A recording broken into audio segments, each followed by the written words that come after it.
Hola, vamos a ver la explicación gramatical del there is y el there are en el tiempo presente. Lo primero que nosotros debemos saber es qué es ese there is o there are. En español significan lo mismo, que es hay. Un hay de haber. Lo que sucede es que el there is se utiliza para el singular. Por ejemplo, para decir hay un libro en mi mochila, uno, singular, y el there are se utiliza para el plural, o sea, hay 2 libros en mi mochila, ya varios, plural. Entonces, eso es lo primero que nosotros debemos acá dejar claro. Entonces, antes de poder dar la explicación, debemos hacer un pequeño repaso de ese artículo que se utiliza mucho en el presente, que es el un o una. Repasemos esto para poder construir las oraciones y preguntas que vamos a hacer con el there is y there are. Vamos a repasar eso. Entonces, un o una en inglés es un artículo que se utiliza muchísimo en este tema del presente. ¿Cómo se dice un o una? Se puede decir a o se puede decir an. ¿Sí? Los dos significan un o una, sin importar si es masculino, femenino, en singular. ¿Qué es lo que pasa? Cuando vamos a nombrar, vamos a decir un sustantivo que inicia por una vocal, por ejemplo,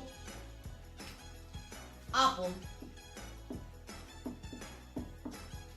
acá manzana, voy a decir una manzana, nosotros no podemos dejar solamente la a apple, no. El inglés es muy cuidadoso en guardar y cuidar lo que tiene que ver con su gramática, de no perjudicarlo. Entonces le ponemos una N, ¿sí? Para que suene mejor, an apple.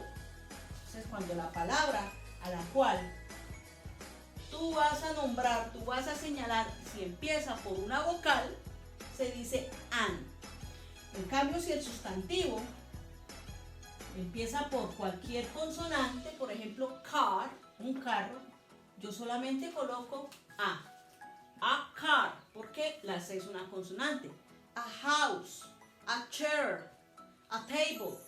En cambio, cuando empieza por una vocal, sin importar cuál sea, colocamos la N, an apple, an elephant, por ejemplo. Entonces, eso es lo primero que debemos repasar para ahora sí empezar a trabajar el there is y el there are. Ahora vamos a ver cómo es la construcción gramatical de una afirmación utilizando este there is y there are. Entonces vamos a trabajarlo con la siguiente fórmula que nos puede servir como guía para no equivocarnos a la hora de construir una oración. Colocamos el there is o there are sabiendo que is es para singular y are para plural. Luego vamos a colocar una palabra de cantidad que puede ser el artículo un, una o un número. Estamos hablando del presente, ¿sí? Hay 11 gallinas en la finca, por ejemplo. El sujeto de la oración que va a ser en ese caso el mismo ejemplo que acabo de hacer. Hay 11 gallinas. ¿Cuál es el sujeto de la oración? Gallinas, ¿sí? Y complemento que es el resto de la oración que yo le doy para que tenga un sentido. Acá tengo un ejemplo en singular, en plural. Hay 12 colores en la mesa. Entonces, vamos a ver cómo queda esta oración construida en inglés siguiendo la fórmula. Hay 12, singular o plural, 12 es un plural. Entonces coloco there are.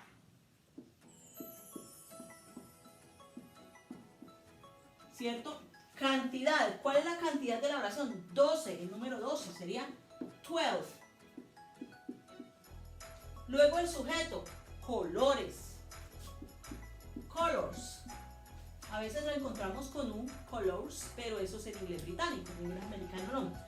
En la mesa, ojo con las preposiciones de lugar, ¿no? Recordemos que nosotros en español, a veces de manera no correcta, utilizamos las preposiciones casi siempre con en, pero en inglés no, tenemos que trabajarlo en la gramática lo más pura posible. En la mesa, que sería sobre, que sería on the table. Y ahí ya me quedó construida el there are más la palabra de cantidad el sujeto y el complemento. Este there are también se puede escribir de manera contraída, con el apóstrofe. Lo que hacemos es colocar el there, el apóstrofe y la terminación del verbo to be. There. Entonces, así también ustedes lo van a encontrar en los textos. Bien, entonces ahí tengo un ejemplo de la construcción gramatical del there are para el plural. Vamos a ver cómo nos queda entonces una con el there is de singular. Hay una mosca en el vaso. Entonces, hay una mosca singular. Primero debo detectar si es singular o plural. Entonces colocamos there is. Una mosca. En este caso nosotros podemos colocar el artículo que refiere a una, pero también podemos colocar el número one, pero es más común verlo en la mayoría de los casos con el artículo. A, ¿y cómo es mosca? Fly, igual que el verbo volar. Entonces queda a fly. En el vaso, acá sí ya estoy hablando de que está dentro del vaso. Entonces coloco como es para decir en, pero por dentro. In the glass. There is, más la palabra de cantidad, que en este caso es el artículo, más el sujeto que es mosca y el complemento. Este también se puede contraer. Lo vemos así. Colocan el there con el apóstrofe y la S, queda theirs. Para que ustedes también lo puedan utilizar si lo prefieren de esa manera. Bueno, esta es la construcción gramatical. Ahora vamos a mirar cómo se hacen negaciones, porque también lo podemos trabajar de manera negativa. Entonces, ¿cuál es la fórmula gramatical para hacer una negación? Veámosla aquí. Colocamos el there is o there are, ya sabemos si es singular o plural. Luego colocamos el not, que es el que nos va a dar la negación para decir no hay. La cantidad, la palabra que hace referencia a la cantidad, el sujeto de la oración y complemento. O sea que lo único que estamos agregando en comparación con la formulita que acabamos de escribir es que estamos agregando acá un not entre el verbo to be y la cantidad. Vamos a hacer un ejemplo. No hay 10 niños en mi clase. Bien, no hay 10 niños en mi clase. Entonces, coloco como es niños, ya sabemos que es plural, ¿sí? Entonces ya sé que es con there are. Entonces trabajo there are. Luego me dice coloque la negación not. Yo puedo contraerlo así, pero también puedo contraer el verbo to be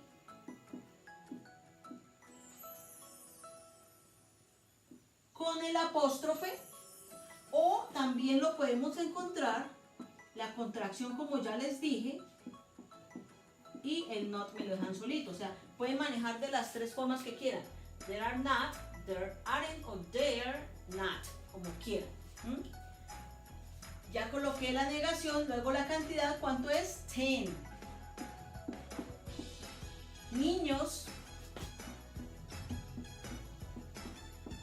children, en mi clase, in my class. Entonces colocamos el there are más la negación más la palabra cantidad, el sujeto y el complemento.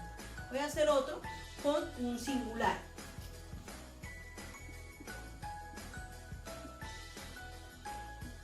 No hay una pera en mi comida. No hay una pera en mi comida. Entonces sería la negación. Como es singular, trabajamos there is. Colocamos el not, como me indica la fórmula. Una, voy a utilizar el artículo. Pera, appear. En mi comida, in my meal. También podemos negar en el singular con dos maneras diferentes. Pueden dejarlo así o pueden negar con el isn't, con el verbo to be, o como les dije ahorita, unimos el there con el verbo to be y dejamos el not solito, ¿sí?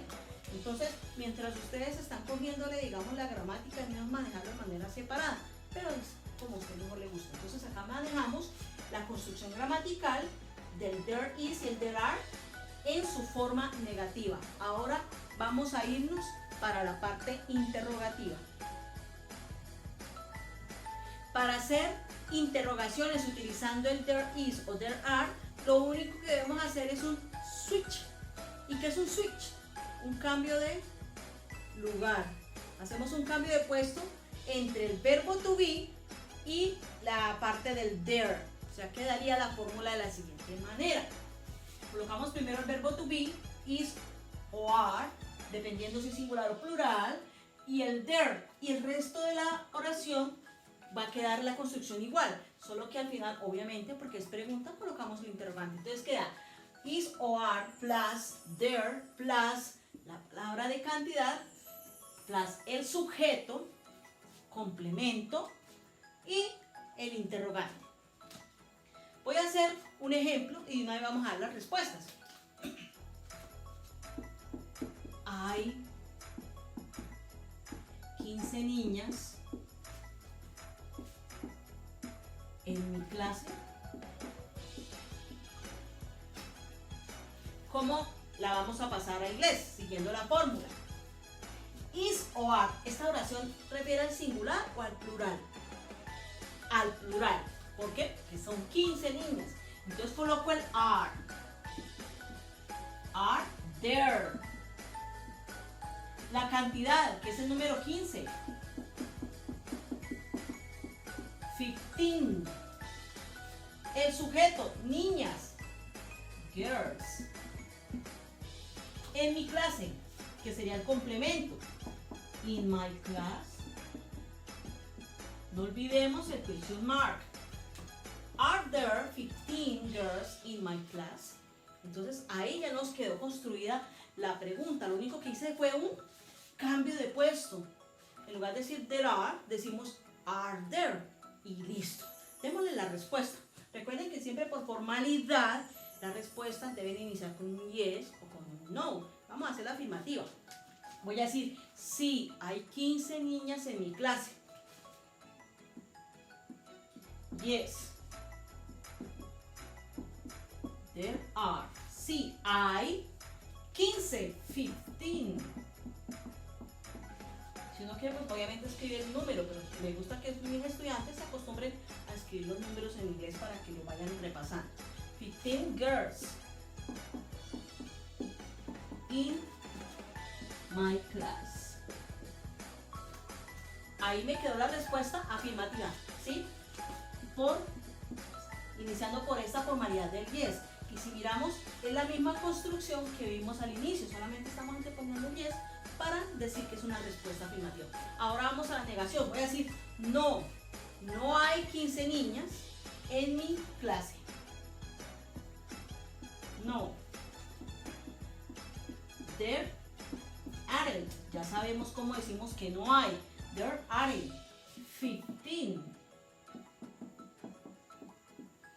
girls in my class. Muy bien. Ahí está la construcción. Repasamos cómo se hace una afirmación y de paso repasamos la negación y aprendimos a trabajar la parte interrogativa. Esto es todo lo que tiene que ver con el there is o there are que se va a trabajar en esta semana.